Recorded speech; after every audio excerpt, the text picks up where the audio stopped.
우리 사랑하는 믿음의 형제 자매 여러분, 한 주간도 주님의 은혜와 인도하심 속에 잘 지내셨습니까?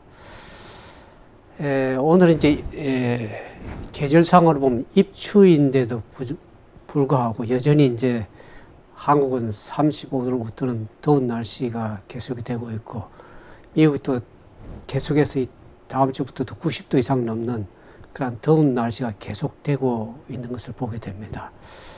그리고 이 델타 바이러스가 좀 계속 확산이 되고 있어가지고, 그동안 또 미국 사람 마스크를 잘 쓰지를 않았는데, 백신을 맞아서 마스크를 쓰지 않는데, 이제는 정부가 다시 델타 바이러스가 이렇게 번져감으로 인해서 실내에서 마스크를 착용하도록 그렇게 하고 있습니다.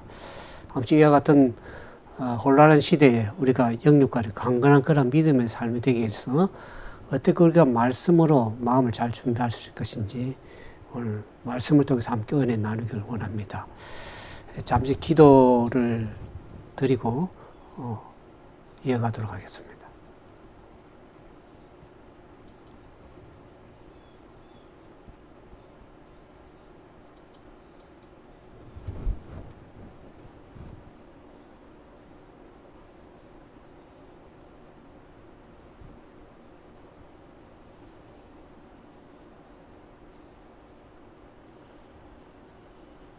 기도하겠습니다. 우리 인생들을 사랑하시는 자비와 사랑이 충만한 하늘에 계신 아버지 하나님, 오늘 아버지의 제정하신 거룩한 시간 속에 들어올 수 있게 인도하신 하나님 아버지의 사랑을 감사하고 감사합니다. 우리의 입술을 합하여 아버지 앞에 영광과 찬양과 기도를 올립니다. 이 찬양과 기도를 받아 주시옵소서. 이 땅의 온역으로 인하여 슬픔에 잠긴 백성들을 위로하여 주시옵시며, 재난으로 인하여 가족을 잃어버린 사람들, 병마로 인하여 신음하는 주의 자녀들, 어떠한 형편과 처지에 있든지 아버지 하나님의 자비와 사랑과 긍휼을 구하옵나이다. 우리 구하는 기도를 응답하여 주시옵소서. 우리 모두의 삶 속에 말씀과 기도와 찬양이 늘 함께하게 도와주시옵소서. 이제 머지않은 그날, 예수님 다시 오시는 그날, 우리 모두 그곳에 참여할 수 있게 특권을 허락하여 주시옵소서. 오늘 하루가 최후의 날인 것처럼 신실하게 살 수 있게 도와주시옵소서.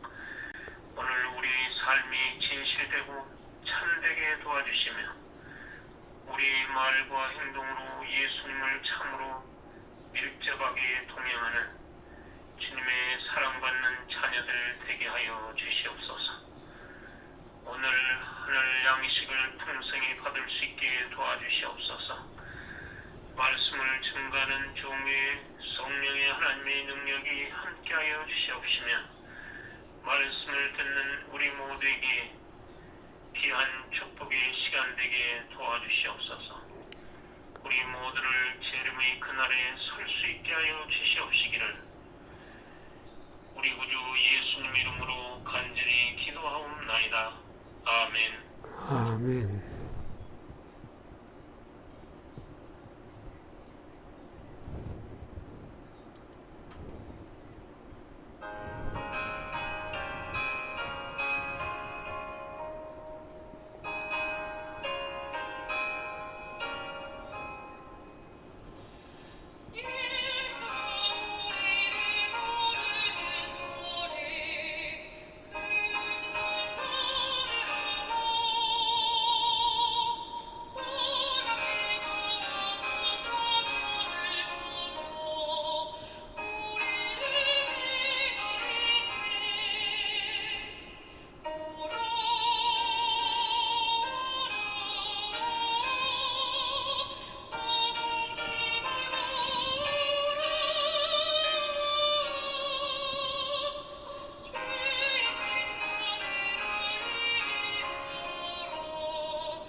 참으로 세상이 혼란한 세상입니다.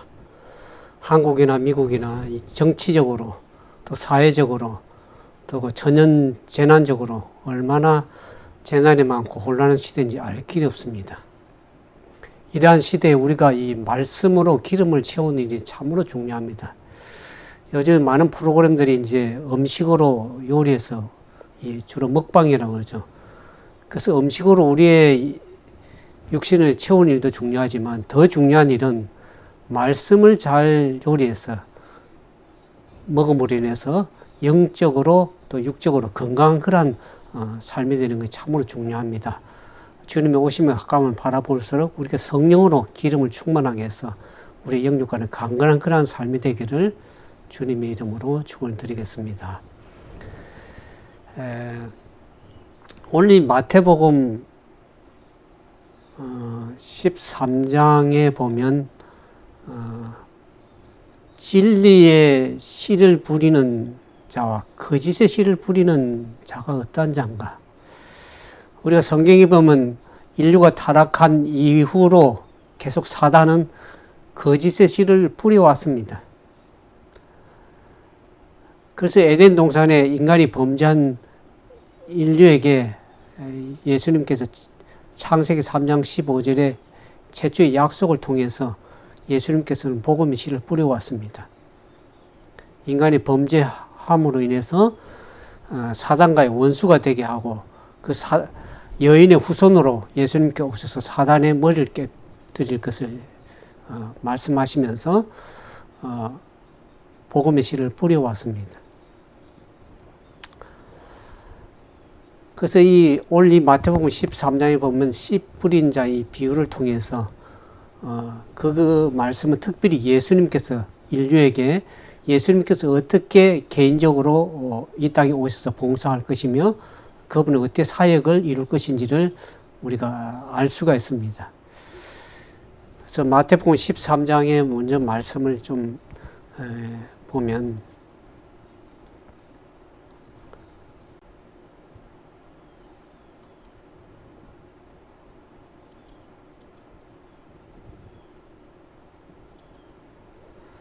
예수님께서 이 마태복음 13장에 처음 나오는 비유에 보면 그 씨 뿌리는 자의 비유가 나오죠.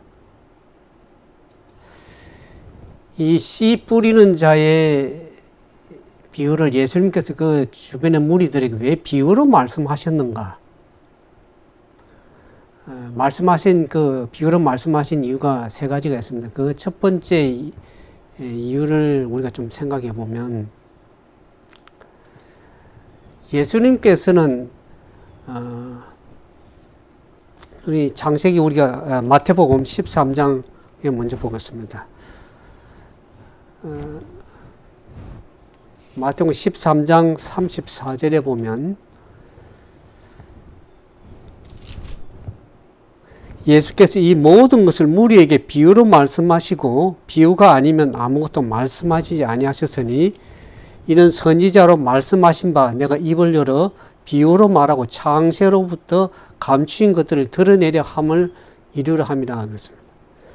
창세로부터 감추어진 것, 그러니까 사람들에게 눈에 보이지 않는 것, 그것을 드러내기 위해서 하셨다는 것이죠.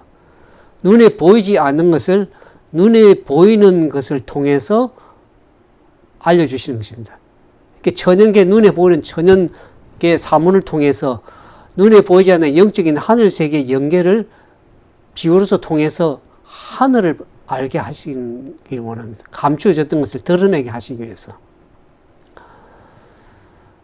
그래서 예수님의 이 비유를 통해서 천연계를 통해서 하늘의 것을 우리가 봄으로 인해서 사람들을 하나님과 연결시키고 하늘을 땅과 연결시키는 그러한 것을 비유를 통해서 우리가 알 수가 있는 것입니다. 그래서 예수님께서 이 공중전도를 하실 초기에 보면 예수님께서 백성들에게 너무나 단순하게 말씀을 하셔서 청중들이 누구든지 다 알아들어서 구원을 얻을 수 있게 하는 진리를 잘 전거를 했습니다.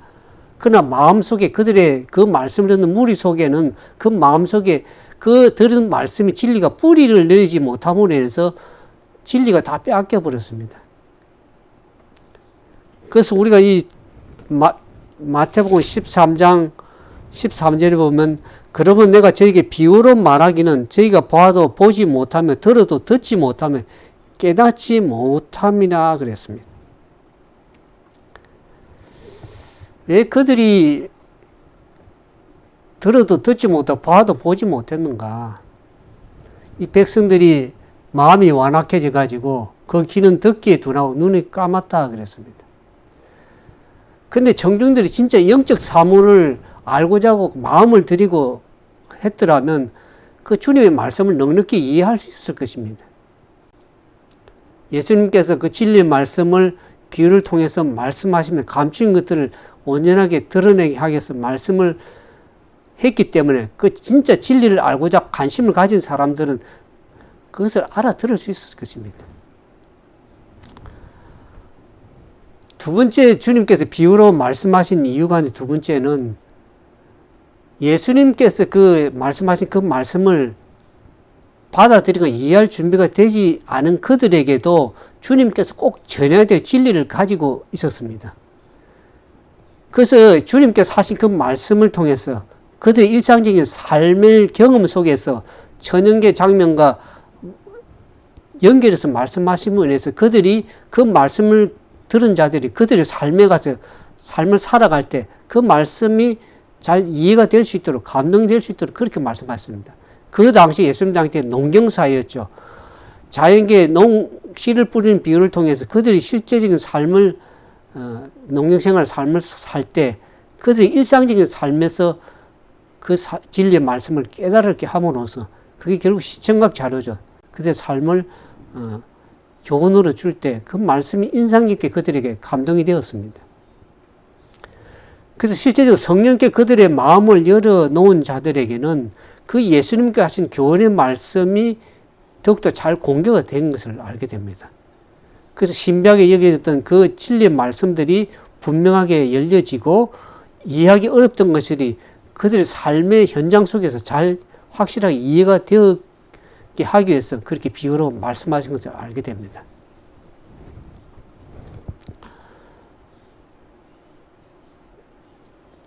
그 다음에 이제 세 번째로 예수님께서 왜 비유로 그렇게 말씀을 하시는가를 우리가 좀 보면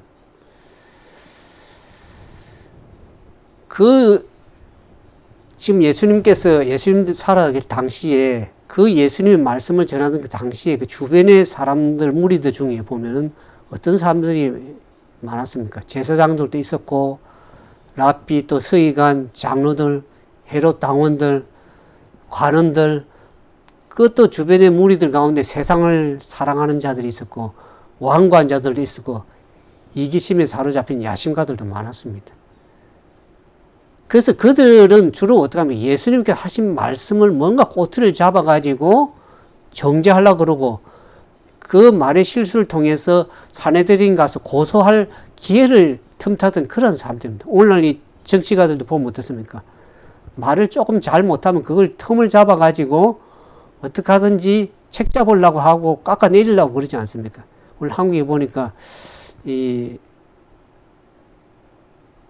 국민의힘에 당원으로 가입해가지고 정치적인 국민들의 지지를 받고 있는 그를 깎아내리려고 얼마나 그렇게 말하는 걸 책을 잡고 있습니까? 그래서 말을 참 조심스럽게 해야 되는데 예수님 당시 때 보면 그렇게 예수님의 뒤를 따라다니면서 그분의 입술에서 흘러나오는 말 중에 어떻게 그걸 또 정죄할 어떤 구실을 찾아내고자 그렇게 많이 했던 것 같습니다. 그래서 예수님께 이와 같은 사람들이 기질을 아시기 때문에 진리를 전하실 때 산헤드린 앞에서 고소할 책을 잡지 못하도록 어떻게 합니까? 비유로 말씀하신 거죠. 그래서 비유로 말씀함으로써 그들의 이제 높은 지혜 있는 사람들이라든지 그들의 악행이라든지 그 외식을 드러내어 버렸습니다. 만약 그냥 견책해서 말하면 집중 대놓고 얘기하면 그들이 말을 잘 들지 않을 뿐만 아니라 그들이 진리를 전가하는 것을 저지했을 것입니다. 말을 하지 못하도록 어떻게 고소하고 막았을 것인데 예수님께 비유로 말씀하심으로써 저들에게 직접적으로 이렇게 말씀합니다. 돌려서 비유로 말씀하심으로 해서 그들이 잘못, 외식을 견책하시고 또 오류가 밝게 드러나도록 그렇게 말씀하셨습니다. 그러나 그 말씀하실 때 진정으로 마음이 정직하고 진리를 받고자 하는 그런 마음이 열려진 사람들은 예수님의 그 교훈의 말씀을 통해서 유익을 받았습니다. 교훈을 받았죠.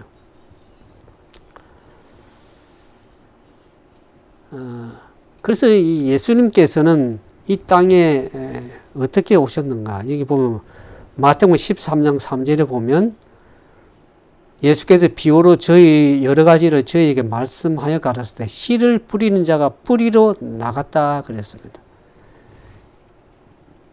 근데 여기 이제 씨 뿌리는 비유에는 이 씨 뿌리는 자가 누구인지를 정확하게 얘기는 안 했는데 그 다음 이 겨자 이 가라지 비유에 보면 마태복음 13장 가라지 비유에 보면 13장 37절에 보면 좋은 씨를 뿌리는 이는 인자요 그랬습니다. 좋은 씨를 뿌리는 자가 예수 그리스도이십니다. 예수님께서 이 땅에 오시는 것은 세상의 어떤 권력을 취하거나 정치적인 왕으로 오시기 위해서 오신 것이 아니라 하늘에부터 이 땅에 참으로 어둡고 죄악이 많은 이 땅에 좋은 씨, 말씀의 씨를, 생명의 씨를 뿌리기 위해서 이 땅에 오셨다고 얘기를 하고 있습니다.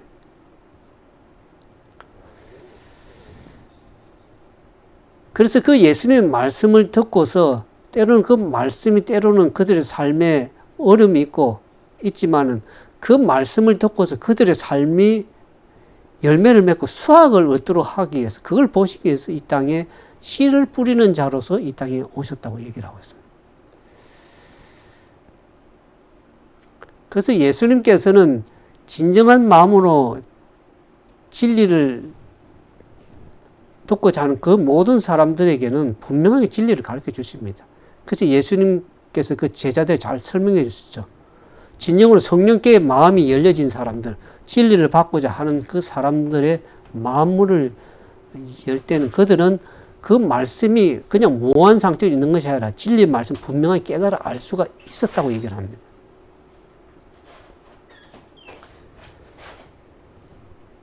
그래서 이 천국의 비밀들은 진정으로 예수님께 마음을 열고 그 하신 계시의 말씀을 들으려고 하는 자들에게는 모호한 진리가 아니라 참으로 그 신비한 진리의 말씀들이 이해가 될 수 있는 것입니다. 많은 사람들이 요한계시록을 계시의 말씀은 어렵다고 얘기를 하는데 진정으로 마음을 열고 성령께 기도하는 가운데 말씀을 듣고자 하면은 그 말씀이 다 깨달아지 알 수 있는 이 계시라는 것은 열려서 펼쳐서 보여주시는 것이 계시기 때문에 그것을 다 알도록 우리에게 주신 말씀입니다. 왜 그것을 상징적으로 비유로 말씀하셨는가? 아마 직접 대놓고 만약 단독적으로 얘기하면 그 말씀이 오늘날 이렇게 보존되기가 쉽지가 않을 것입니다. 비유로 얘기를 해서 그들의 견책하고 그들의 오류를 비유를 통해서 상징적으로 얘기를 할 때에 진정으로 깨달은 자들은 말씀이 열린 사람들은 그것을 깨닫지만은 그렇지 않은 자들에게는 그 말씀이 그냥 감춰져서 들으려고 하지 않는 것입니다. 그래서 예수님께서는 하늘의 농부로서 이 땅에 씨를 뿌리기 위해서 이 땅에 오셨고 그래서 이 땅에 오면서 하늘에서 참으로 평화스럽게 하나님의 아버지와 영광스럽게 그 자리를 하늘 보좌를 버리시고 참 우주의 보좌를 떠나서 이 땅에 오셨습니다. 괴로움과 시련이 많은 한 인간으로서의 쓸쓸하게 이 땅에 오셔서 이 세상에 그 눈물로서 씨를 뿌리고 당신의 피로서 물을 준 것을 알게 됩니다. 오늘 하나님의 종들은 이와 같은 마음으로 이와 같은 태도로 씨를 뿌리러 나가야 될 것을 예수님께서 먼저 몸소 보여주셨습니다. 씨를 뿌린 눈물로서 씨를 뿌린 자는 기쁨으로 단을 거두리라고 얘기를 하고 있습니다. 오늘 말씀을 뿌리면 사람들이 잘 받지를 않습니다. 먹방이나 좀 재미나는 프로그램들이 얼마나 많습니까? 그런 것들을 좋아하는 습성을 가지면 결국 말씀의 입맛이 점점 잃어버리게 됩니다. 그래서 온라인 예배를 드리고 말씀을 전하면 사람들이 별로 받지가 않습니다. 예전에는 많이 받았는데 이제는 사람들의 마음이 너무나 많은 것들이 이 인터넷을 통해서 올라오니까 우리 말씀의 이 갈급함 또 말씀의 맛을 점점 잃어가고 있다고 그렇게 생각이 들어집니다. 창세기 12장 1절에 보면 아브라함은 어떻습니까? 진리의 씨를 뿌리는 자가 되도록 부름을 받았습니다. 창세기 12장 1절에 보면 너희 본토 친척 아비 집을 떠나서 내가 내게 지시할 땅으로 가라고 할 때에 그 말씀의 씨를 뿌리기 위해서 나아가라고 할 때에 아브라함은 어떠십니까? 하나님의 지시를 받고 나갈 때에 갈 바를 알지 못하고 나갔다고 얘기합니다. 사도 바울도 어떻습니까? 그 복음의 씨를 뿌려 나갈 때 예루살렘 성전에 기도하는 중에 떠나가라고 내가 너를 이방인 가운데 보내리라고 가라고 말씀하실 때에 참으로 그는 모든 것을 버리고 진리의 말씀에 순종해서 나간 것을 알게 됩니다. 이와 같이 우리는 부르심을 받고 그리스도에 연합된 자들로서 때로는 우리의 삶의 모든 것을 버리고 주님 말씀이 나가라고 할 때 그 말씀을 순종히 듣고 나가야 되는 그와 같은 믿음의 삶이 되어야 됩니다. 때로는 우리가 말씀에 순종해서 나가다 보면 옛 친구와의 교제도 끊어야 되고 때로는 일생의 삶의 계획, 자기 했던 계획도 포기해야 되고 또 세상에 붙은 그 소망도 어떤 때는 버려야 될지 모르겠습니다. 때로는 진리의 말씀을 전가하고 나아갈 때는 때로는 그것도 고통스러울 수 있고 눈물과 고독 속에서 자신을 희생하면서 씨를 뿌리는 일, 그 예수님께서 하신 그 몸을 쫓아서 그렇게 씨 뿌리는 일에 종사해야 될 것을 예수님께서 몸소 말씀하신 것입니다. 그래서 이 예수님께서 이 땅에 씨 뿌린 자로 오셨는데 그 씨 뿌린 자가 씨를 뿌리는 그 씨는 뭡니까? 그 씨는 하나님의 말씀입니다. 그런데 그 씨, 말씀의 씨는 어찌만 우리가 씨앗 속에 보면 그 씨앗 속에는 생물을 발화시키고 성장하는 생명력이 들어있습니다. 그 속에, 씨앗 속에. 그와 같은 오늘날 예수님께서 씨를 뿌릴 때 그 말씀의 씨는 어떻습니까? 하나님의 말씀 속에는 생명력이 있습니다. 그래서 예수님께서 요한복음 6장 63절에 그런 말씀하셨죠. 내가 너에게 이르는 말이 영이요 생명이라 그랬습니다. 그 말씀 속에는 생명력이 있고 하나님의 영의 능력이 있는 것입니다. 그래서 예수님께서 요한복음 5장 24절에 내 말을 듣고 나 보내신 이를 믿는 자는 영생을 얻었고 그랬습니다. 영생을 얻을 것이 아니고 그 말씀을 듣고 믿음으로 가지고 나온 자들은 영생을 얻었다고 얘기를 하고 있습니다. 그래서 하나님이 하신 모든 말씀, 그 명령을 마음속에 받아들이고 믿음으로 받아들일 때는 그 말씀 속에는 이루는 능력이 있습니다. 왜? 생명력이기 때문에. 생명이 있기 때문에 그 말씀이 결국 모든 하나님 말씀의 능력이 실현이 되고 그 하나님 하신 약속의 말씀은 결국 성취가 되는 것입니다. 생명력과 능력이기 때문에. 결국 하나님의 말씀을 믿음으로 받아들이는 그 사람들은 실제로 뭘 받느냐? 하나님의 생명의 씨를 받는 것이고 결국에는 그 생명을 받을 뿐만 아니라 그 예수님이 하신 그 말씀이 영이요 생명이기 때문에 하나님의 그 예수님의 품성을 또 받는 것입니다. 그래서 하나님의 생명과 그분의 품성을 받는 것이라 말씀입니다.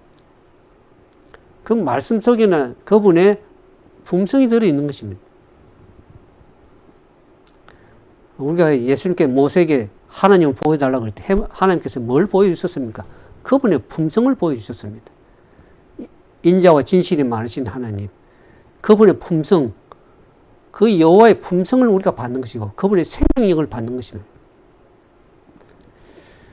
근데 이제 씨마다 이제 이 종류마다 열매를 맺잖아요. 참외씨도 있고 뭐 수박도 있고 여름철 보면 그 씨마다 이 종류마다 열매를 맺는데 이 씨가 이제 발하고 자라기 위해서는 올바른 조건이 갖춰지고 물이 부어지고 따뜻한 햇볕이 비춰지고 이렇게 하게 되면은 그것이 일정한 조건 속에서 발화가 되어서 그러니까 식물 속에 있는 그 자신의 생명력이 있기 때문에 그 자라나는 것입니다. 그것처럼 우리가 믿음으로 하나님의 말씀을 마음속에 이렇게 받아들이면 그 말씀이 씨가 어떻게 합니까? 우리를 점차적으로 발화해서 생명력을 가지고 하나님의 생명이 자라나고 그분의 품성이 우리 삶 속에 실현이 나타나는 것, 실현되는 것입니다. 근데 오늘날 이 세상에 이 제약이 이렇게 널리 퍼져 있는 원인 가운데 보면 하나님의 말씀을 등한히 하기 때문에 그렇습니다. 그러니까 하나님의 말씀을 등한히 하게 되면 우리 육신 속에 있는 죄된 본성이 치밀어 오르는 약한 정욕을 제어할 길이 없습니다.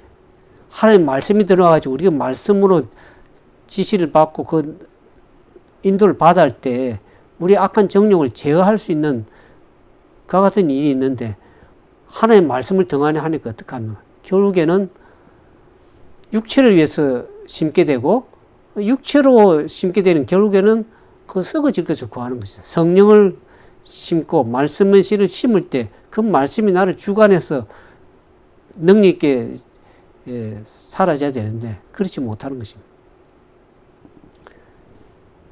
그래서 이 마태복음 13장 1절에 23절에 이 씨 뿌린 잔 비유에 보면은 결국 문제가 뭐냐면 씨가 주된 문제는 씨가 뿌려진 그 땅이 씨의 발화 성장에 어떠한 영향을 미치는가. 씨가 어떤 영향, 어떤 마음의 밭을 가지고 있는가.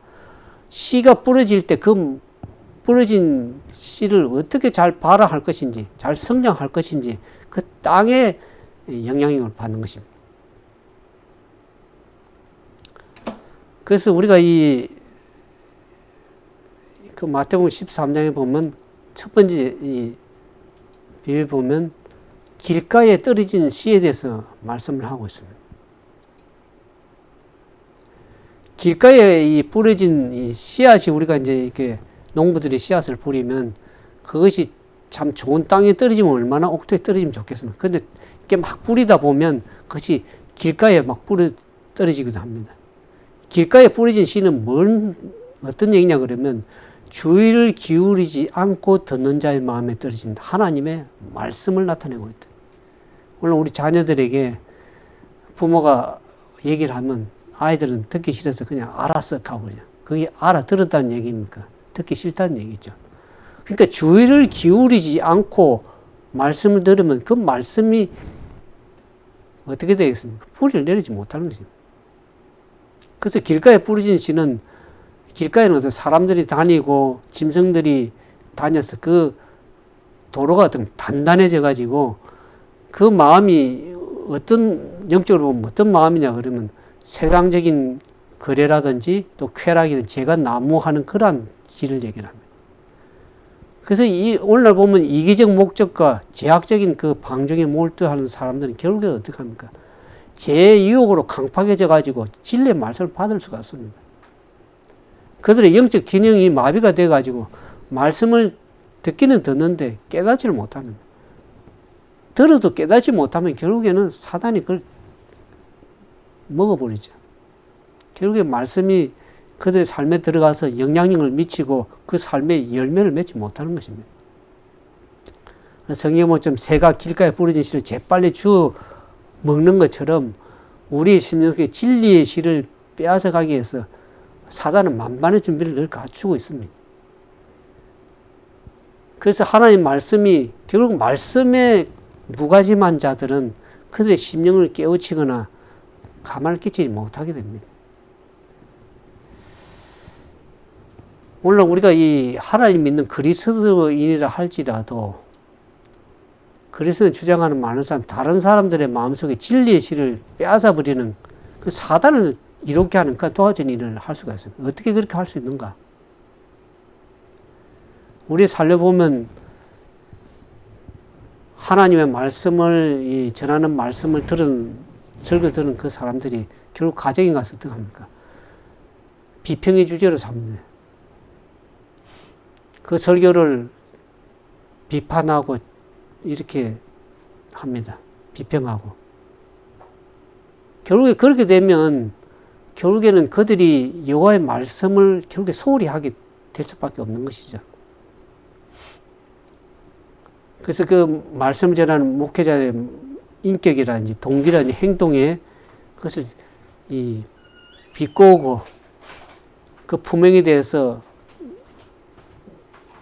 이야기하게 되면 결국에는 그래서 그들의 비판을 내리고 잡담하고 중상하는 그런 말을 하게 되면은 결국에는 그 자리에 만약 회심하지 않은 자들이 있게 되면 어떻게 됩니까? 믿음에서 떠나는 걸 보게 됩니다. 제가 한국에서도 보면 집사님들이 자모반이나 또 식당방에서 그냥 잡다하게 모여서 다른 사람을 비평하고 또 판단하고 비꼬는 그런 말을 할 때 제가 그런 말 하지 말라고 강력하게 얘기를 합니다. 욕을 하죠.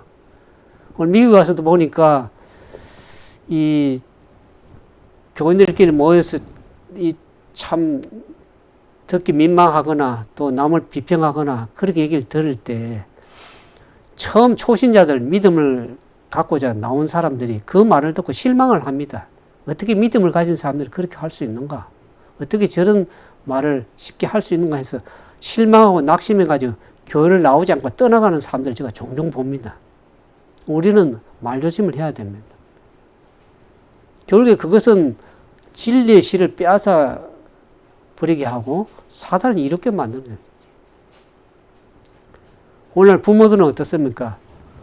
부모들도 이런 일을 자행하게 되면 참 문제가 됩니다. 자녀들이 그런 말을 듣고 자리에 있을 때 어떡합니까? 그들 마음속에 그 목회자에 대한 존경심이 사라지고 그 목회자 전한 그 기별에 대한 존경심이 소멸되게 봅니다. 그래서 많은 사람들이 겨울 가서는 하나님의 말씀까지도 소홀하게 얘기하는 그런 가르침을 받게 될 수가 있습니다. 오늘날 소위 그리스도를 주장하는 그런 자들이 가정 속에 많은 청소년들이 불신자가 되도록 하는 이유가 뭡니까? 그들의 부모들이 좋은 모범을 보지 못하고 자녀들에게 목회자는 험담을 하거나 또 좋은 가마를 끼치지 못하게 될 때 자녀들이 결국 말씀을 불신하게 되고 하나님 떠나가게 돼요. 하나님께. 그렇게 모범을 보이지 못함에도 불구하고 그들은 자녀들이 왜 종교적인 가만을 받지 못하는가 하는 이유를 의아해하기도 하고 저희 자신들이 보여준 그 모범이 자녀들의 마음을 완고하게 만들어가는 것을 깨닫지 못하고 있습니다. 오늘 제가 인터넷에 이렇게 보면 오늘날 뭐 미국이나 한국이나 많은 젊은 청년들이 하나님을 떠나버립니다.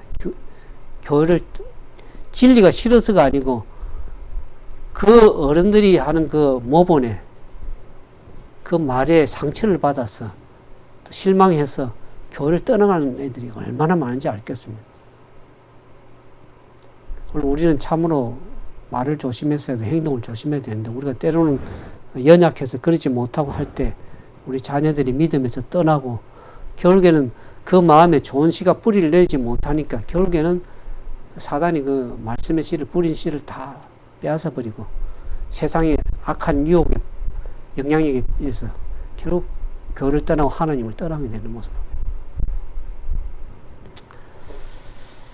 그래서 우리는 항상 그와 같은 것을 생각하면서 우리가 말씀을 받을 때 참으로 겸손한 마음으로 순종하는 마음을 그렇게 받아야 생각됩니다. 그 다음에 두 번째 보면 이제 이 성경은 돌밭에 부러진 씨에 대해서 얘기를 하고 있습니다. 돌밭에 부러졌다는 것은 이 말씀을 우리가 들을 때 즉시 기쁨으로 받지만은 그 속에 뿌리를 내리지 못하고 잠시 견디다가 이 말씀으로 인해서 환난의 핍박을 일어난 때 곧 넘어지는 자라 그랬어요. 이 돌밭에 부러지면 이 돌을 뚫고 씨앗이 뿌리를 내리지 못하죠.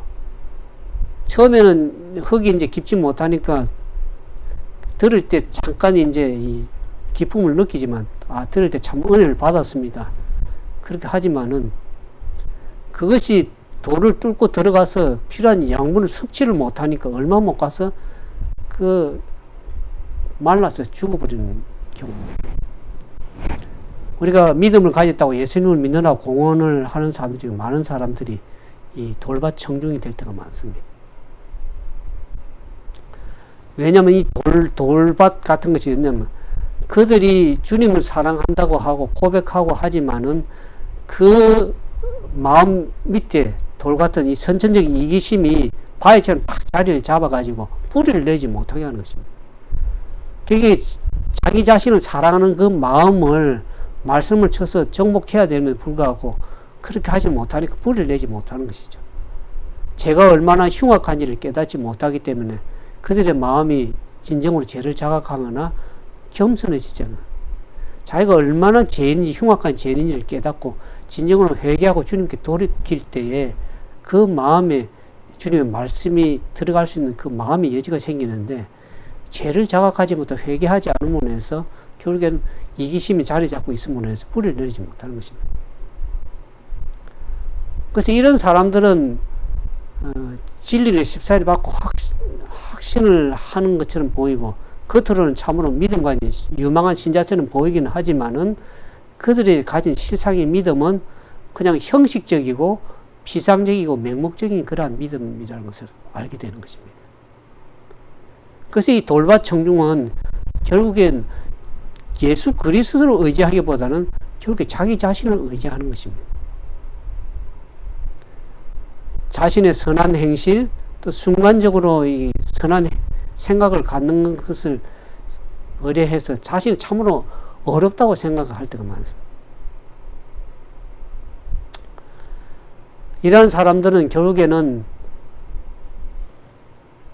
그 뿌리가 내려서 주님으로부터 영양분을 공급받지 못하게 했기 때문에 결국에는 그 말라버리게 되고, 왜냐하면 그들이 자신을 의지하기 때문에 그리스도와 연결된 그러한 삶을 되지 않으면 그리스도를 떠나서 너희가 아무것도 할 수 없다고 얘기합니다.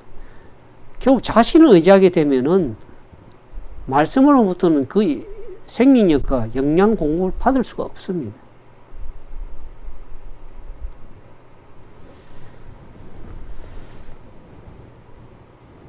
그래서 주님 안에서 그들이 강해지지 못하고 굳센 능력으로 강건하게 되지 못하는 것을 보게 됩니다.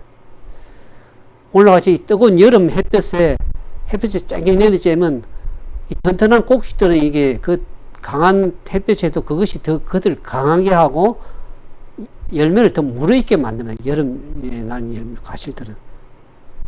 그러나 뿌리가 깊지 못한 곡식들은 어떻게 합니까? 그냥 시들어버립니다. 그래서 잠시는 견디다가 말씀을 인해서 환난이나 핍박을 일어난대. 우리가 말씀을 인해서 환난과 핍박을 받는다면 말씀대로 순종하게 되면 결국 때로는 시험을 당하게 되고 때로는 주변에서 핍박을 받게 되고 또 때로는 그 말씀을 순종하고 지켜나가면서 환난을 당할 때가 많습니다.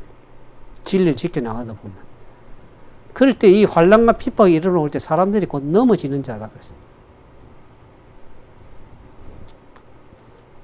많은 사람들이 복음을 받지만은 그들이 죄에서 구원을 얻기보다는 그들이 왜 복음을 받냐 하면 그냥 고통을 피하는 방법으로 받는 사람들이 많습니다. 저들이 믿는 종교가 어떻게 합니까? 때로는 고난과 시련을 벗어나게 해줄 것이라 생각해가지고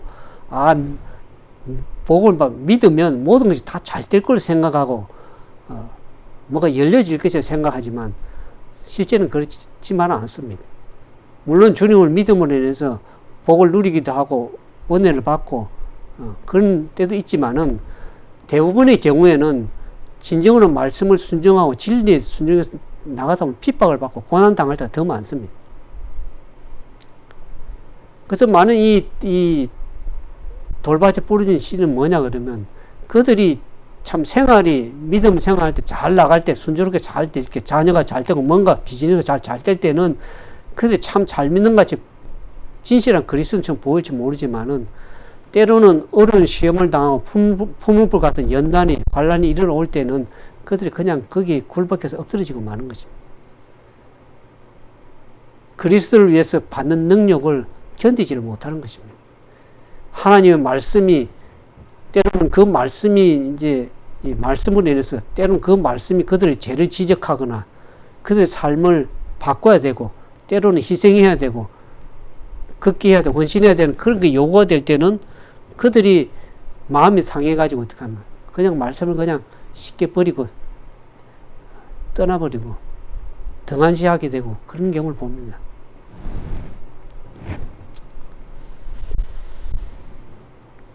그래서 그들에게는 획기적인 변화가 참 일어나야 되는데도 불구하고 그들은 어떤 삶을 살아가는가. 요한복음 6장 60절에 보는 것처럼 예수님을 떠나는, 예수님을 뭐 병을 고치고 능력을 행하고 할 때는 주님을 따르다가 말씀이 그들의 삶의 중심을 찌르거나 또 변화를 요구하고 획기적으로 요구할 때는 어떡합니까? 그들이 이 말씀은 어렵도다. 누가 들을 수 있냐 하면서 다 말씀 버리고 떠나버리는 경우. 그와 같은 것이 돌밭에 부러진 떨어진 씨라고 할 수 있겠습니다.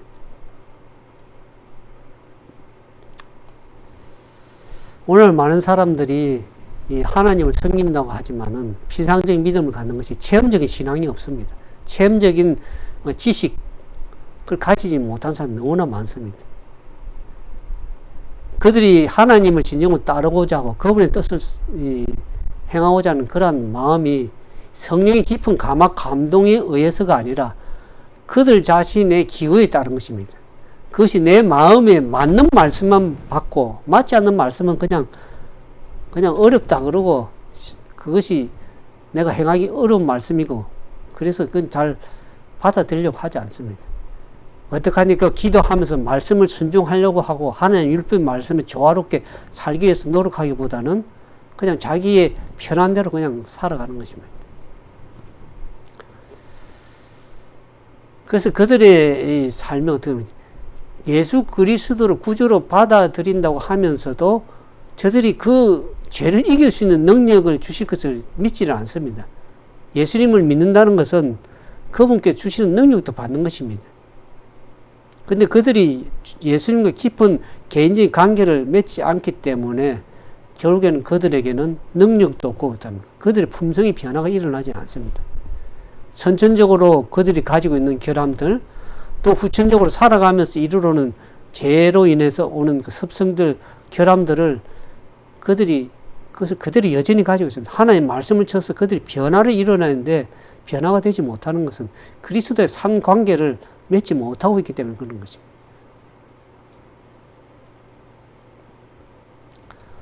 결국에 그렇게 되면 자기 자신을 따르고 자기 자신이 좋은 기회대로 살아가고 자기 자신을 섬기는 삶을 살아가게 되면 결국 그리스도와의 온전한 산 연계를 갖지 못하기 때문에 결국에는 돌밭에 부러진 청중과 같은 그런 씨가 될 돌밭 청중이 되는 것이고 결국에는 시험이 이르르고 환란이 이르러올 때 그것을 견디지 못하고 쓰러지고 넘어지는 것입니다.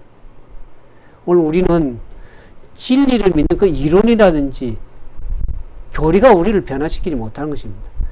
그분이 주님을 믿는다고 그리스도로서 믿는 자로 공언하는 그것으로는 영혼을 구원할 수가 없습니다.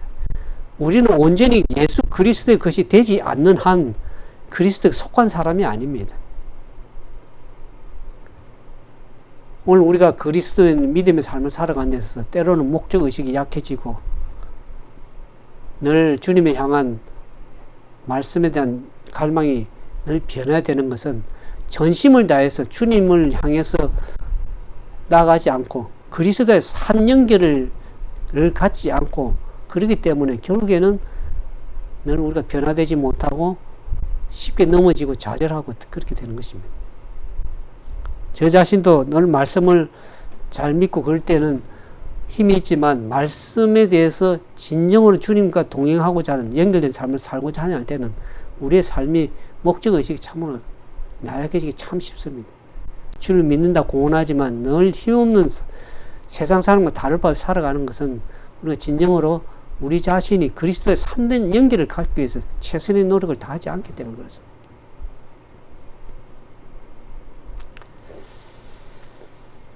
그 다음에 세 번째 이 부러진 씨에 보면은 가시 등불에 떨어진 씨에 대해서 얘기를 하고 있습니다.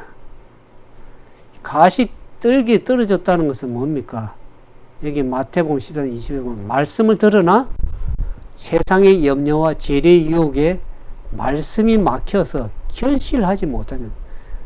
오늘 우리가 씨를 뿌리면 그 씨가 뿌려진 곳에 발화해가지고 좋은 열매를 맺어야 되는 것인데 열매를 맺지 못하게 하는 것이 가시덤불이 있다는 거죠. 가시덤불이 속에 씨가 떨어지거나 또 잡초 속에 떨어지는 수가 있는데 그때는 그것이 발화를 못하는 것이죠. 제 가시떨기가 이 떨기는 어느 땅에도 잘 자랍니다. 이 우리가 잡초들 보면 얼마나 영양을 공급 안 줘도 얼마나 강하고 잘 자라는지 알 길이 없습니다. 이 제가시떨기는 우리 속에 얼마나 제거하거나 잘 관리하지 않으면 무성하게 자라고 잡초가 자라고 해서 우리의 마음밭이 얼마나 제약으로 가득 찰 수가 있습니다. 그래서 우리가 가시떨기를 이렇게 잘 가꾸어야 됩니다. 마음의 밭을 잘 가꾸고 잘 정돈되게 하기 위해서는 잘 주님의 말씀을 늘 귀담아 듣고 그 말씀에 우리가 늘 순종하는 그런 삶을 살아야 되는데 그렇지 아니하면 결국 우리가 이 가시덤불이 자라고 잡초가 자라서 우리의 마음이 결국에는 열매를 맺어 결실을 못하는 것입니다. 이 찔레와 가시는 언제나 빨리 자라죠. 좋은 것들은 참으로 자라기가 얼마나 힘든지 알 길 없습니다. 그때 찔레와 가시는 얼마나 풍성하게 자라는지 알 길 없습니다. 이렇게 매일 관리해주고 제거하고 제초하는 일을 하지 않으면 상당히 그 집도 마찬가지고 이 잔디도 마찬가지 그렇습니다. 그래서 우리의 마음을 하나님의 지배에 두지 않거나 성령이 우리에게 자리 잡되 끊임없이 그 성령의 인도를 받지 않으면 우리가 그 품성이 세련된 것을 고상하게 되지 않습니다. 그래서 우리가 주님의 말씀을 늘 받고 그 성령이 끊임없이 인도를 받아서 우리가 잘 마음을 정돈하지 않으면 우리 지난 옛 자아가 살아나가 옛 습관들이 우리 생애 속에 저절로 나타나게 되는 것입니다. 잡초들이 자라나고 그런 것입니다. 그래서 우리의 이 품성이 우리 잘못된 습관들 또 죄된 생애를 버리지 않고 그렇게 하다 보면 결국에 사단의 품성이 우리 속에 득세할 수가 있습니다. 결국에는 씨가 뿌려졌는데 그 씨가 가시덤불에 질식해가지고 가시가 돋아나고 잡초가 돋아나서 곡식 열매를 맺지 못하고 결국에는 어떡하나 시들어버리고 죽게 되는 것입니다.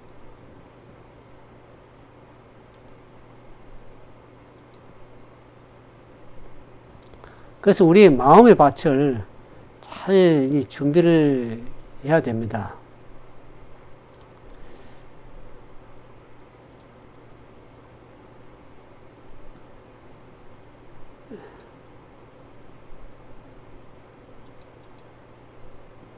이 마음의 밭을 잘 준비해야 되는데 이 예수님께서 그렇게 얘기했죠. 우리의 심령 속에 우리의 심령을 참으로 위태롭게 하는 것들에 대해서 여러 가지 말씀을 주셨습니다. 이 마가복음 4장 19절에 보면 그것을 이렇게 얘기합니다. 세상의 염려와 재물의 욕심과 다른 욕심들이라고 얘기를 했고 누가복음에 보면 누가는 이 세상의 염려와 부와 일락 그 쾌락을 그것이 우리의 그 씨가 가시 덤불처럼 우리의 씨를 발하지 못하도록 만든 덤불이라고 얘기를 하고 있습니다. 그렇게 하나님의 말씀이 뿌려져서 그 말씀을 막고서 영적인 씨의 성장을 방해하는 것이 결국 떨기 가시 덤불이 되는 것입니다. 그러니까 가시 덤불이 이렇게 뿌리를 내리고 되면 결국에는 예수님으로부터 그 말씀의 씨가 뿌려져도 영향을 받지 못하게 양분을 섭취하지 못하기 때문에 결국 영성은 소멸되는 것입니다. 그 중에 하나가 이제 세상의 염려라 그랬죠, 예수님께서. 오늘 세상의 염려는 세상의 염려로부터 시험을 받지 않은 사람이 아무도 없습니다. 다 염려하고 살아가는데 특히 이제 이 가난한 사람들은 참 그들이 빈곤하고 궁핍해서 그것이 삶을 곤욕스럽게 만들고 또 무거운 짐이 되죠. 부자라고 근심이 없는 것이 아닙니다. 염려가 없는 것이 아닙니다. 가진 재물을 지켜나가기 위해서, 잃어버리지 않기 위해서, 또 여러 가지 근심을 많이 벌면 그만큼 또 많이 나가고 써야 될 일이 많아지니까 염려하게 되는 것입니다. 그래서 그리스도를 따르는 많은 사람들이 예수님께서 어떻게 얘기합니까? 들어있는 백합화를 봐라. 먹이장 잎 있는데 하물며 넣을까 보냐 하는데도 불구하고 사람들이 그걸 잊어버리고 주님께서 그들을 보호하시고 인도하실까는 그 약속을 다 잊어버립니다. 그래서 그들의 염려, 그 짐을 주님께 던져버리지 않고 맡기지 않음으로 인해서 결국엔 저들이 짐을 지고 가니까 결국에는 하나님의 말씀을 다 잊어버리고 세상을 따라가거나 세상의 욕심을 따라가는 것입니다. 그 결국에 생활의 염려가 그리스도를 떠나게 만들어버리는 결과를 가져옵니다. 또 오늘 보면 이 하나님을 섬긴 일에 많은 열매를 맺을 수 있는 사람들이 재물을 모은 일에 몰두하고 있는 것을 보게 됩니다. 결국에 그들의 모든 에너지를, 정력을 하나님의 사업보다는 자신의 재물을 늘리는 일에 그 사업에 온전히 몰두하게 되면 어떡합니까? 결국에는 영적 사물에 등한이 되고 소홀하게지겠어 결국 하나님을 멀어지게 되고 하나님의 말씀을 등한하고 잊어버리기 쉽습니다. 그 성경에는 로마서 12장 11절에 부지런하여 게으르지 말라 그랬습니다. 그래서 많은 사람들이 세상 사업에 몰두하다 보니까 결국엔 기도할 시간도 없고 성경을 연구할 시간도 없고 하나님을 찾아 섬길 시간도 없습니다. 결국 그들이 심령이 성결해지고 하나님을 찾아 사모하지만은 천국에 들어가기를 원하지만은 그들이 세상의 소리에 귀를 더 기울여 그렇게 살아가다 보면 성령의 음성을 들을 시간이 없습니다. 하나님 영의 말씀을 듣지를 못하는 것입니다. 들어도 마음속에 뿌리를 내리지 못하고 깊이 귀담아 들을 수가 없는 것입니다. 에너지가 다 소멸돼가지고. 그런 게 이런 상태로 계속 가다 보면 하나님 말씀의 씨가 열매를 맺을 수가 없습니다. 심령 속에 하나님 말씀이 작동해가지고 참은 능력이 되고 이렇게 세상 살아가는데 유혹을 이길 수 있게 힘이 되어야 됨에도 불구하고 결국에 세상에 대한 욕심, 재래에 대한 욕심 이런 것들이 가시덤불처럼 꽉 자리 잡고 있어가지고 결국에는 심령의 활력을 잃어버리고 생의 영적인 식별력이 떨어지고 결국에는 말씀을 제대로 분별할 수가 없습니다. 또 보면 많은 사람들이 다른 사람을 위해서 유익하게 일한다고 너무 일을 하다 보면 책임이 너무 많아가지고 결국에는 자기 자신을 위해서 기도하거나 예배할 시간이 없이 분주하게 살다 보면 결국은 어떻게 합니까? 하나님과 교제하고 하늘 등한히 하게 돼서 결국에는 주님을 소리 하문에서 떠나갈 수가 있습니다. 예수님께서 요한복음 15장 5절에 너희가 나를 떠나서는 아무것도 할 수 없다고 얘기를 하고 있습니다. 그러니까 주님을 떠나서 뭔가를 한다고 하지만은 그리스도가 그 속에 자리 잡고 있지 않으면 결국 아무것도 이룰 수 있는 것이 아닙니다. 결국에 그리스도를 떠남으로 해서 그들의 삶 속에 어떻게 합니까? 하나님의 은혜가 결핍하게 되고 결국에는 하나님의 은혜와 사랑이 넘쳐나는 것이 아니라 자기 자신의 결함들, 그 특성들이 드러나게 되는 거죠. 오늘 우리가 그리스도를 섬기면서 봉사한다고 하는데 실패하게 되는 것의 요인이나 또 그 사업이 미미한 것이 왜 그렇습니까? 결국에는 하나님을 드러내기보다 자신을 드러내게 되고 결국에는 주님의 안에서 그 말씀과 기도로서 능력을 받지 못하고 인간이 조금 드러나고 그렇게 되다 보면 결국에는 그 사업이 미미해지고 그렇게 되는 것을 우리가 좀 깨달으면서 우리가 이와 같은 가시덤불에 떨어진 씨가 되지 않겠어 우리가 어떻게 할 것인가. 오늘 많은 사람들이 재래 유혹을 많이 받고 있습니다. 이 재물에도 힘과 능력이 있습니다. 재물신, 만몬신이라고 그러죠. 재물이 결국에는 사람을 호리고 기만하는 그런 힘과 능력이 있습니다. 그래서 많은 세상 재물을 많이 소유하고 있는 사람들이 이 재물 얻을 능력을 하나님께 주심에도 불구하고 그 재물에 얻을 능력을 주신 하나님을 잊어버리고 내 힘과 내 능력으로 이 모든 재물을 얻었다고 교만하고 자만하고 그러다 보면 결국에는 넘어지기가 쉽습니다.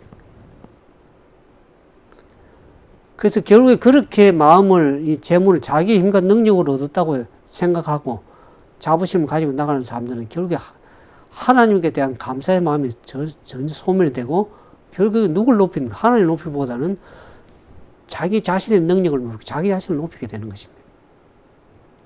하나님을 의존하기보다는 자기 자신을 더 의지하다 보니까 결국에는 말씀이 능력이 열매를 맺지 못하는 것입니다. 능력이 되지 못하는 것이죠.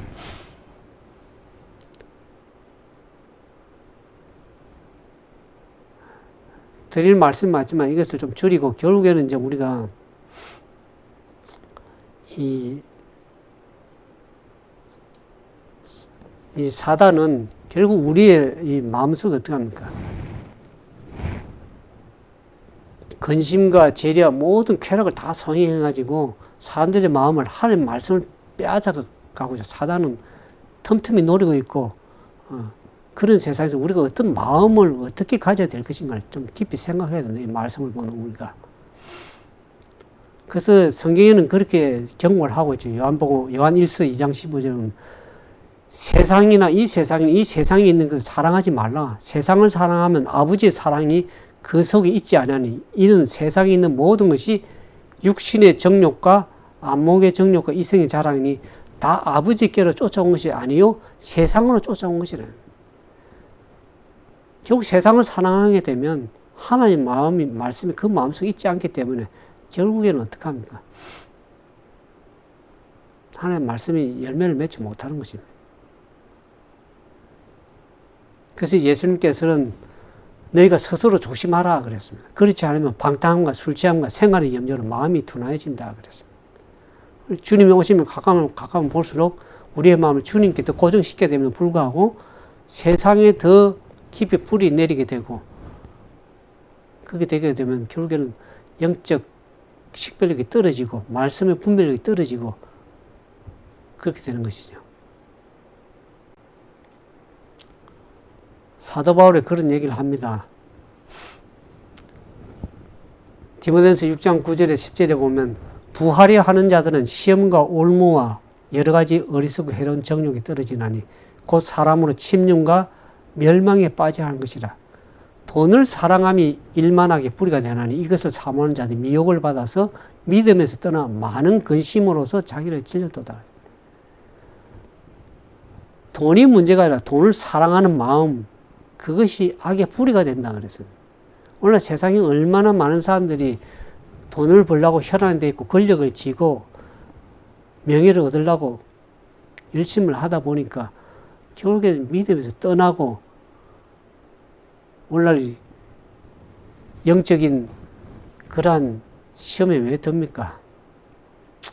그래서 우리가 이와 같은 상황에 꼭 처할 수 있습니다. 길가에 떨어진 씨가 될 수가 있고 돌밭에 떨어진 씨가 될 수가 있고 가시덤불에 떨어진 씨라 할지라도 우리의 그 토지를 어떻게 잘 관리하냐에 따라서 토지의 여하에 따라서 그 씨가 뿌린 결과가 전혀 다를 수가 있다는 것을. 씨 뿌리는 자나 씨는 동일한 것입니다. 씨는 말씀의 씨가 동일하게 다 뿌려집니다. 우리가 이 성경에 보면 길가에 뿌려진 씨나 돌밭이나 또 가시덤 떨어진 씨는 결국에는 씨앗은 다 동일하게 듣는데 그들이 다 말씀을 다 듣습니다. 복음의 말씀을 다 듣지만은 그것을 깨닫지 못하고 관리하지 아니하면 결국에는 우리가 이와 같은 길가에 떨어진 씨가 될 수 있고 돌밭이나 가시덤불 떨어져서 열매를 맺지 못하는 것입니다. 그러나 그렇다 할지라도 우리가 우리 스스로 뭔가를 할 수가 없지만은 주님의 말씀을 마음에 받아들이고 그 말씀이 우리가 어떤 선택을 하냐에 따라서 우리가 전혀 다른 열매를 맺을 수 있다는 것을 우리가 알 수가 있는 것입니다. 우리가 우리 자신을 변화시킬 수는 없지만은 우리가 무엇을 선택할 수 있는 선택권은 우리가 주어졌습니다. 우리가 어떤 사람이 되느냐를 결정하는 것은 결국 우리가 어떤 것을 선택하느냐에 따라 달려있는 것입니다. 우리가 비록 길가에 떨어진 청중 또 돌밭에 떨어진 그러한 사람, 가시덤불 같은 떨어진 그 사람이 할지라도 우리가 그러한 상태에 머물러 있을 필요는 없습니다. 하나님의 성령께서 늘 우리의 마음에 감동 감화를 시켜서 세상에 몰입하기보다는 그 복음의 씨가 들어가 썩지 않는 그 씨를 복음이 들어가서 그들을 계속 깨우쳐지고자 하는 그러한 성령께서 계속 끊임없이 우리에게 호소하시고 탄식하시는 것입니다. 그래서 우리가 그 성령의 역사하심을 거역하지 아니하면 결국에 그 말씀이 들어가서 우리를 변화시키고 열매를 맺게 하는 것입니다. 근데 문제는 우리가 그것을 선택하지 않고 그와 같은 마음을 갖지 않는다 그러면 결국에는 하나님 말씀에 등한히 하게 되면 결국에는 어떻게 합니까? 열매를 맺지 못하는 것입니다. 좋은 씨가 뿌리지 못하도록 우리의 마음을 완고하게 하고 강팍하게 하게 되면 결국에는 악이 우리 속에 자리 잡고 결국에는 그 열매 맺는 책임이 누구에게 있습니까? 자기 자신에게 있는 것입니다. 복음의 씨가 뿌려지고 성령이 호소하심에 불구하고 계속 거절하게 되면 결국 그 자기 자신이 그 결과를 거두게 되고 그 자기 자신의 책임이 있는 것입니다. 그래서 우리는 그 마음밭을 잘 가꾸고 정하기 위해서 잘 길러져야 됩니다. 그래서 왜 해결하는 말을 필요하냐 하면 그 죄에 대한 해결을 통해서 흙이 자꾸 부서지고 갈라져 가지고 좋은 옥토가 될 수 있도록 그렇게 해야 됩니다. 그래서 이 잡초가 사단이 우리 속에 가라지를 뿌리고 잡초를 뿌릴 때 우리는 어떻게 합니까? 그저 부지런한 노력으로 잘 관리함으로 해서 회복될 수가 있는 것입니다. 때로 우리가 선천적으로 악한 품성 성질을 가지고 있다 할지라도 예수 그리스도를 믿음으로 받아들이고 그분의 힘을 의지해서 끊임없이 노력하다 보면 말씀으로 우리가 죄를 이길 수 있고 그분의 품성이 예수님 품성이 들어올 때 우리 악한 품성들이 결함을 고칠 수 있는 것입니다. 그래서 그 예수님께서 선지자를 통해서 주님께서 우리에게 말씀하시죠. 예레미야 선지자를 통해서 예레미야 4장 3절에 너희 묵은 땅을 갈고 가시 등불 속에 파종하지 말라 그렇게 경고를 하십니다. 또 호세아 선지자를 통해서 호세아 10장 12절에 너희가 자기를 위하여 의를 심고 긍휼을 거두라 그랬습니다. 결국 우리가 어떤 선택을 하고 어떻게 우리가 노력하냐에 따라서 하나님의 말씀이 우리 속에 들어올 때 그것이 능력 있게 하죠. 주님이 아무리 능력을 부어주시고 말씀 부어주셔도 내가 받기를 거절하고 성령의 호소에 거역하면은 하나님께서 능력이 우리 속에 자리 잡을 수가 없는 것이죠. 주님이 주시지 않는 것이 아니라 우리가 선택을 하지 않기 때문에 그런 결과를 거두는 것입니다. 오늘 주님께서는 우리 위해서 일을 이루고 싶어 하시고 우리가 주님과 협력해서 열매 맺는 삶을 살기를 주님께서 원하시는 것입니다. 우리가 마지막으로 이제 이 좋은 땅에 뿌려진 씨에 대해서 보면은 이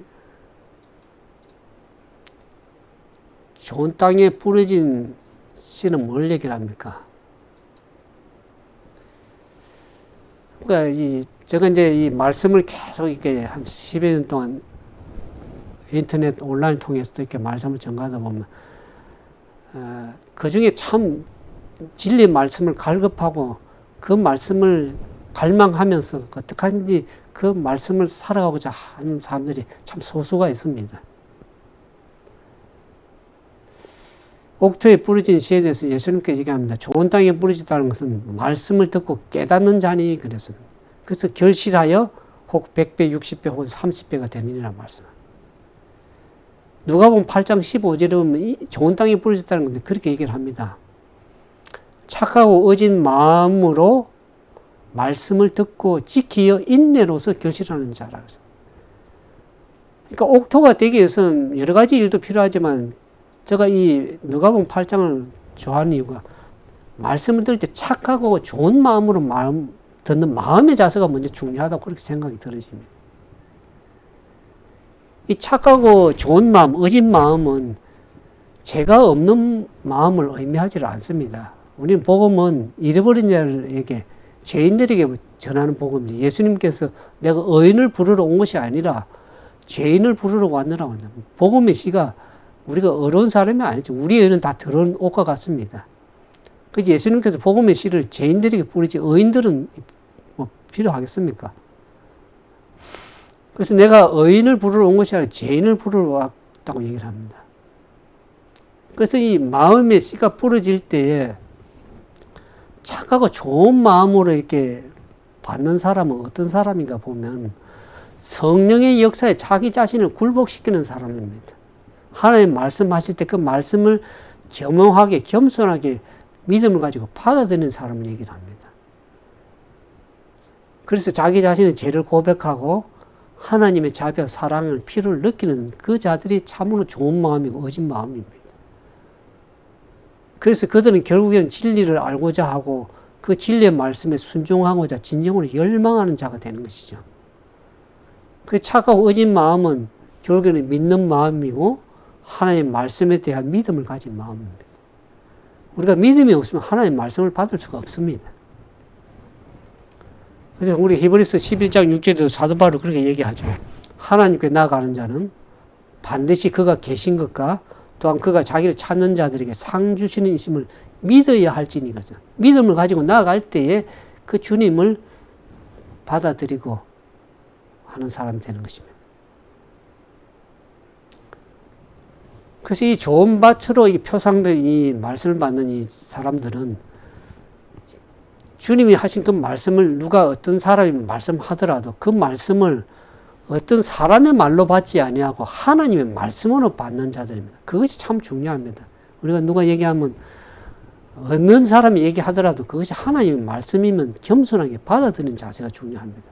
어떤 사람이 얘기해서 받아들이고 어떤 사람이 얘기해서 그거는 받아들이지 말아. 그게 그렇게 되면 결국에 말씀의 씨가 그들에게 효력을 발휘할 수가 없습니다. 성경을 자신에게 말씀하신 하나님 음성으로 받는 자면 참으로 하나님 말씀 배우는 자들이 의진 마음입니다. 하나님 말씀이 우리가 음성으로 들려질 때 그 말씀을 잘 들을 줄 알 수 있는 귀가 열려진 게, 그래서 우리가 계시록 보면 성령이 교회들에게 하시는 말씀을 들을지도 귀 있는 자는 들을지도 귀가 있어도 듣지 못하고 눈이 있어도 보지 못한다고 주님이 얘기했잖아요. 그런 사람들은 옥토가 될 수가 없습니다. 주님이 성령을 통해서 우리에게 말씀하실 때 그 말씀을 인해서 겸손하게 받는 자들은 결국에 그 말씀을 인해서 떨게 될 것이고 그 말씀이 그의 삶에 생생한 현실이 되어서 어떻게 하면 그 말씀의 능력이 자라나는 것입니다. 우리가 그 보면 이 성경에도 사도행전을 보면 사도행 10장 34절에 고넬로의 경우 고넬로가 그 친구들이 그 가족들이 모든 사람들이 참으로 사도 베드로가 초청해가지고 그 말씀을 듣고자 당신이 명하신 모든 것을 듣고자 하나님 앞에 우리가 있나이다라고 베드로가 고백하지 않습니까? 겸손하게 그 말씀을 듣고자 명하신 걸 듣고자 다 그들이 겸손하게 말씀을 듣는 그들이 결국에 옥토가 되는 것입니다. 한 말씀을 드리고 말씀을 좀 정리하겠습니다. 죄송합니다. 이 실물교훈 59페이지에 있는 말씀을 제가 좀 읽어드리겠습니다. 진리에 대한 지식은 사람의 지적 능력보다는 그것을 얻고자 하는 순수한 목적과 열렬하고 진실하며 단순한 믿음에 의하여 달려있다. 이 말을 봅니다. 우리가 진리를 깨닫고 아는 그것은 자기가 지적 능력이 뛰어나고 머리가 우수해서 그것을 얻는 것이 아니고 하나님의 말씀은 어떻습니까?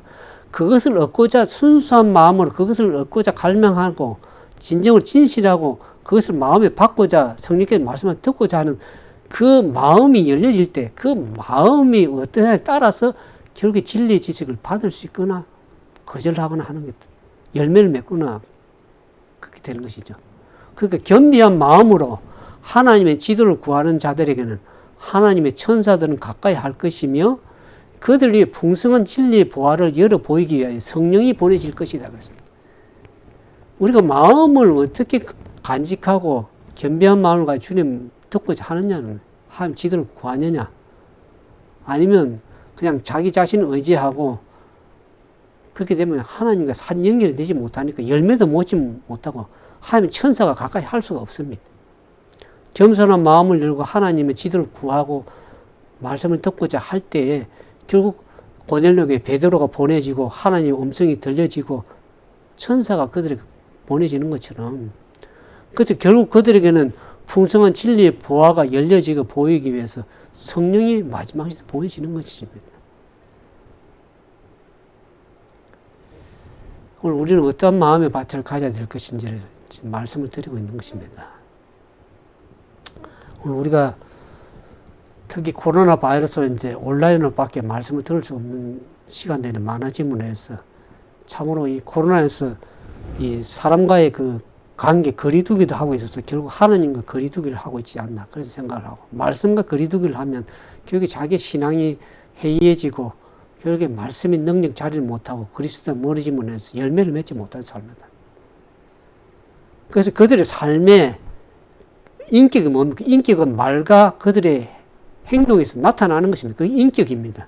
그 인격이 드러나기 위해서는 하나님의 그 인격과 생명이 들어오기 전에 그 말씀을 받을 때 겸허한 마음으로 주님과 동행하게 연결된 삶을 살아가야 될 것입니다.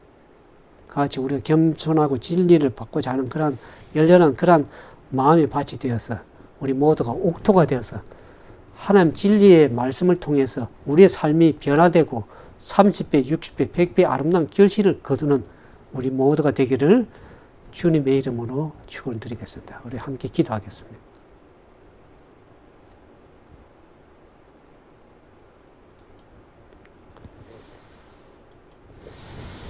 사랑과 자비가 많으신 거룩하신 아버지 하나님, 우리가 오랜 시간 동안 주님을 믿고 말씀을 받는다고 하지만 얼마나 우리 자신을 쳐서 복종해서 옥토가 되기 힘쓰고 애쓰는지 다시 한번 우리 자신을 돌이켜보는 시간을 갖기를 원합니다.